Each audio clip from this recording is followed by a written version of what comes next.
Thank you for joining us for our monthly market update. My name is Hannah Perkey.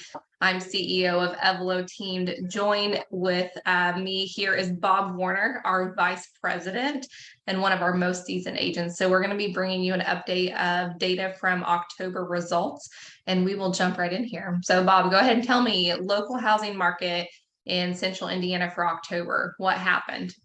Yeah, let's go. So we been doing this for I was just thinking this morning, almost going on 3 years now. We try to bring this to you each month. So a few different types of slides and ways to slice and dice the data for you. But first up is that median sales price for our market.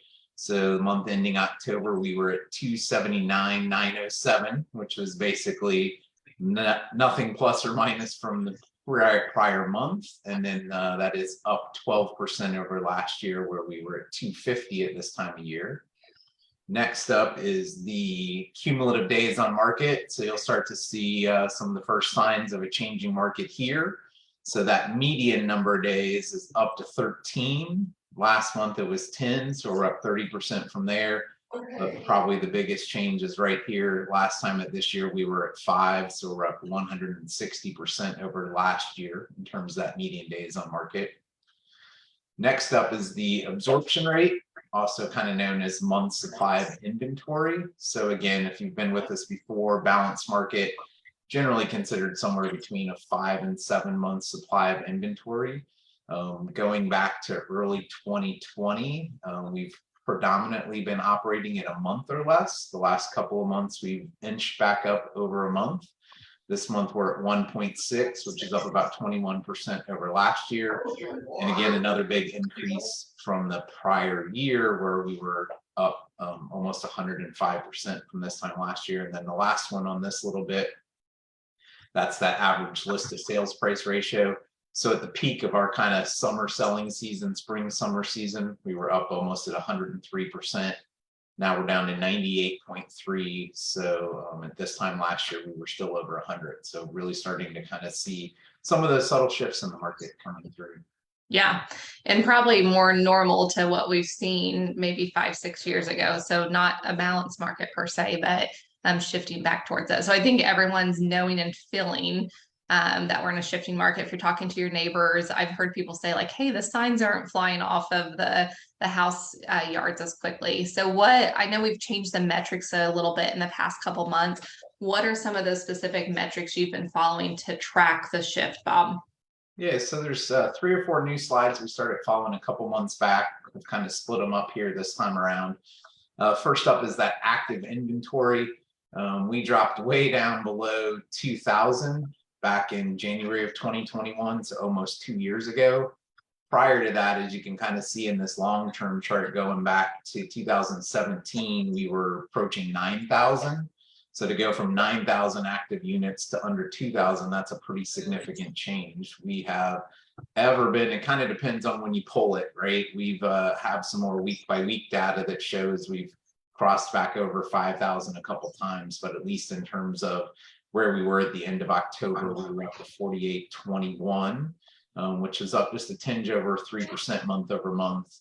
And again, another one of those big rises year over year. That's up 62.1% versus where we were at this time last year at 2975. So then the other thing we look at, right, obviously inventory is going up. So simultaneously, the number of closed sales is going down. So that's another indication that things are kind of changing, right? So there's less homes closing, so there's more inventory. So we were down to 2974 for October, which was about 14% down month over month, about 21% down year over year. And then I think the last one I have here is another significant change that we've been seeing is kind of monitoring those number of price changes. That is probably one of the most difficult things to do right now is, ultimately comparative sales look backwards, not forwards. And so we're looking back still to the very strong spring and early summer selling period in many cases to set list price. And that's clearly not working. I mean, just look at this graph from here. We were under 750 in January of 2022, so not even a year ago, in terms of the total number of price changes that took place that month, and just a straight skyrocket up to 2862. which is about 5% month over month, and then about 97% year over year. So pretty big changes on those fronts. Yeah. Well, and I like what you say that in regards to pricing. One of the things we talk a lot about in our listing appointments is pricing ahead of the market, right? So if we're looking all at old data and not looking at the trends that Bob's showing us, then we won't know the appropriate price and we'll price too high and just be a step behind what the consumer is wanting to purchase. So very important to know that data. All right. So how about interest rates? What do we need to know about interest rates right now? So still pretty volatile. No big changes from last month. Last month, I think we were right around just a tick under 7% is where we were when we did this last month. Right now, we're just a tick above 7%. So they have kind of done this up and down thing over the last few months. They took a bigger dive last week. We'll kind of see how that plays out over the next few weeks. Obviously, still up considerably from where we were in early 2022, where we were at like 3.1%. So we've gone up pretty significantly, but we seem to be pretty stabilized right now at about this 7 rate. And we'll kind of see what that does over the next few months moving forward. Just kind of economic conditions overall in the country and throughout the world. We'll see how that impacts the interest rates moving forward. Okay. And I know this is not on our outline, but you and I were having a conversation about new construction. And so is that something that's worth talking about in regards to opportunities for buyers right now from an interest rate and deals that they're offering? Yeah, so there's always opportunities in any market. And one of the things that we were chatting about is builders have found themselves with in some cases, a little bit of a surplus of inventory compared to where they've been the last 1 to 2 years. And one of the ways that they are working to move that inventory, in many cases, the incentives that they're offering are related to the interest rate during interest rate buy downs. I've seen some buy downs as high as 2.5%. So if the market rate for you might be 7.5%, depending on what your credit score is.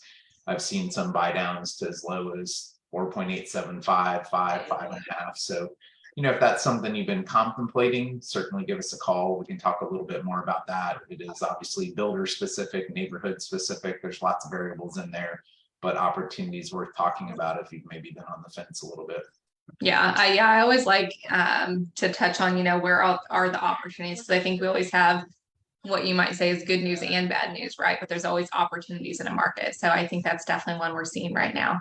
All right. So how about any final thoughts about the state of the market? Yeah, we always try to end with something. Obviously, we'll continue to bring you the information that the market's shifting, right? That's no secret. It's every newspaper headline, every nightly newscast headline. There's always something that's being talked about in the housing market.